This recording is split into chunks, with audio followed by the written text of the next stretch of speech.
जैसा दीपिका को सुना होगा, 16वां दिन है सोनम की और बाकी सभी साथियों की भूख हड़ताल का। उसमें दीपक हमारे साथी जो पहले दिन से भूख हड़ताल पे थे, आज उनकी तबीयत ज़्यादा बिगड़ने पर उनको हॉस्पिटलाइज किया गया है।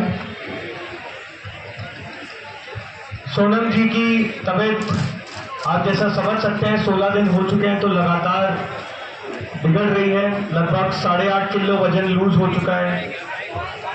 शुगर, ब्लड प्रेशर लगातार कम हो रहे हैं।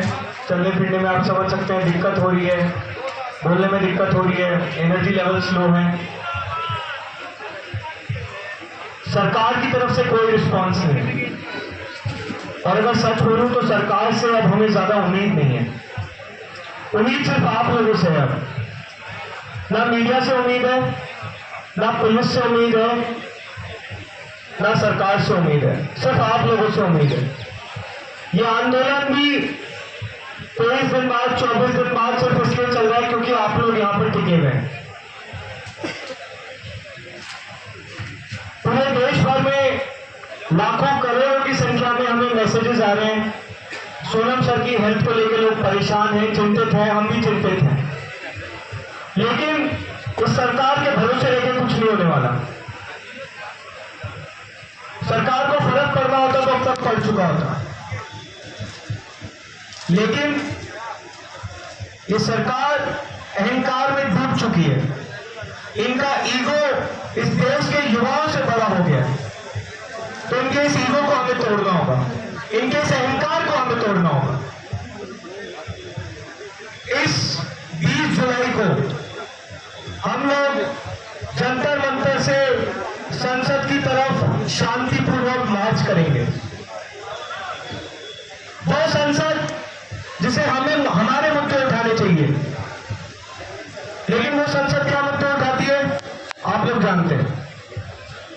वो सांसद जिनको इस देश के युवाओं की बात करनी चाहिए, वो सांसद हमें रोज हिंदू मुस्लिम की पॉलिटिक्स में फंसाते हैं, जाति की पॉलिटिक्स में फंसाते हैं।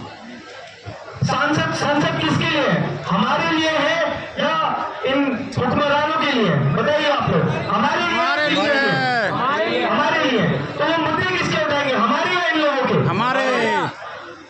इसीलिए हम लोग संसद मार्च कर रहे हैं। अगर सरकार हमारे पास नहीं आ सकती तो हम सरकार के पास जाएंगे। बहुत बढ़िया।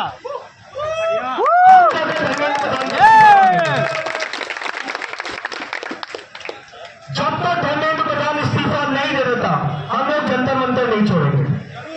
जरूर। 24 दिन हो गए, 24 महीने भी हो गए तो भी जंतर मंतर नहीं छोड़ेंगे जब तक धर्मेंद्र प्रधान इस्तीफा नहीं दे देता। और जो लोग पूछते हैं कि धर्मेंद्र प्रधान के जाने के बाद क्या होगा, क्या पता उसके बाद वाला व्यक्ति भी ऐसा ही हो, उसका भी इस्तीफा मांगेंगे, उसको भी बर्खास्त करवाएंगे। तब तक चुप नहीं बैठेंगे जब तक इस देश की शिक्षा व्यवस्था नहीं बदल जाती। हमारे पास कोई संगठन नहीं है, कोई ऑर्गेनाइजेशन नहीं है, कोई फंडिंग नहीं है, कुछ नहीं है। जो है आप लोग हैं, जो है हमारे इंस्टा का पेज है, हमारी सोशल मीडिया है, और कुछ नहीं है। उस सोशल मीडिया पेज को भी आप लोगों ने अभी तक चला के रखा है।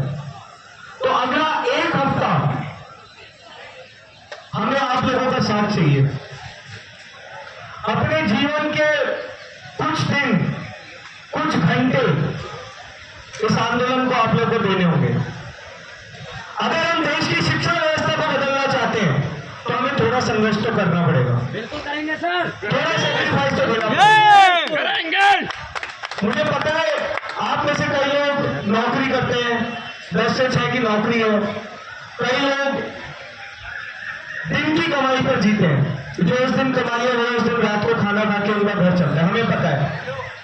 हम में से भी बहुत सारे ऐसे लोग हैं जो जॉब करते थे, बहुत सारे वॉलंटियर जो इधर उधर अभी आप देख रहे हैं नौकरी करते थे।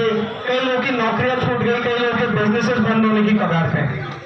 लेकिन जो लड़ाई हम लोग लड़ रहे हैं, जो संघर्ष हम जिस चीज के लिए कर रहे हैं, वो संघर्ष, वो लड़ाई बहुत बड़ी है।